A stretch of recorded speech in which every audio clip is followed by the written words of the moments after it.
Today, we're digging into a pretty radical experiment.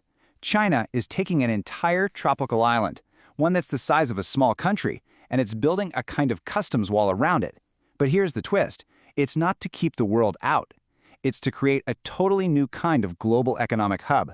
This is the story of the Hainan Free Trade Port. But let's just start with this one wild question, because it really frames everything we're going to talk about.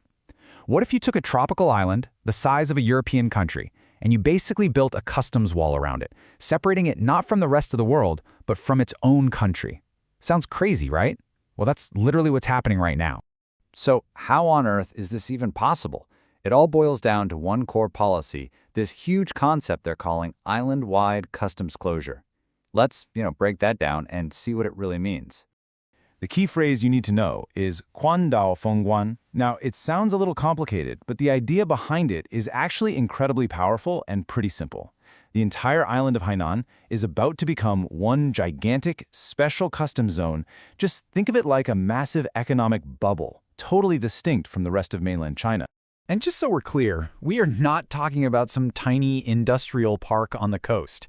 The scale of this thing is, well, it's immense. Hainan is roughly the size of Belgium, and its population, it's similar to Switzerland's. This is truly a nation-sized experiment.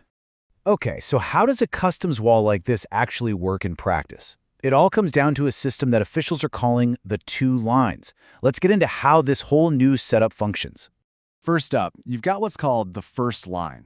Pretty simple, this is Hainan's coastline, its border with the rest of the world. And the big goal here is to basically tear down the walls to liberalize this line and make it as easy as possible for goods, capital, and people to flow in from other countries. And then you have the truly revolutionary part, the second line. This is the new, much more regulated customs border between Hainan Island and the Chinese mainland. So this is the wall we were just talking about, and it's specifically designed to control what moves from this special zone into the rest of China. So here's where it gets really interesting. When goods cross that first line, coming into Hainan from anywhere in the world, they will largely face zero tariffs, zip. But if those exact same goods then cross the second line, from Hainan into the mainland, boom, they're treated as foreign imports and get hit with all the standard taxes. The key takeaway here is that Hainan is basically becoming a massive holding area for international goods. Okay, so we've got the structure down, but why would anyone, a business, a tourist, a professional, actually want to be inside the zone? What's the catch? Well, let's get into the perks of the port. The first big number, the one that has everybody talking, is this one right here, 15%.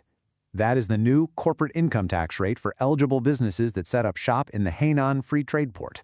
And just to put that into perspective for you, the standard corporate tax rate across mainland China is 25%. So that 10-point difference, it makes Hainan one of the most financially attractive places to do business in the entire country, period. And these benefits, they're designed to spread out pretty wide.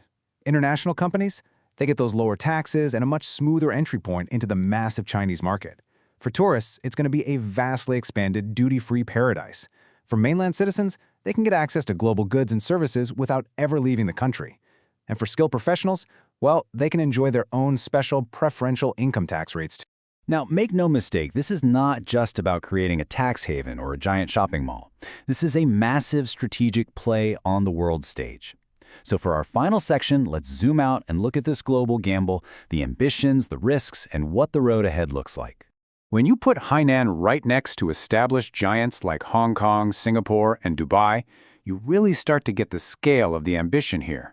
While the others are these established financial or logistics hubs, Hainan is betting on a unique mix of trade, tourism, and tech. And its ultimate trump card?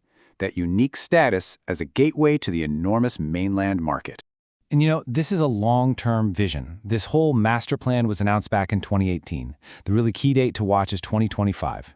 That is the big deadline for the full island-wide customs closure to actually be implemented. From there, the final goal is to have a mature, world-class system humming along by 2035.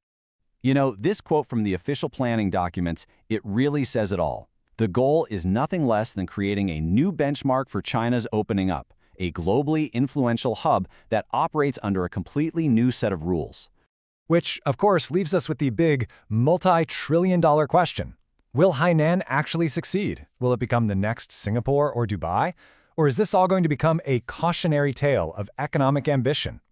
With that 2025 deadline to seal the island's customs system fast approaching, you can be sure the entire world is watching to find out.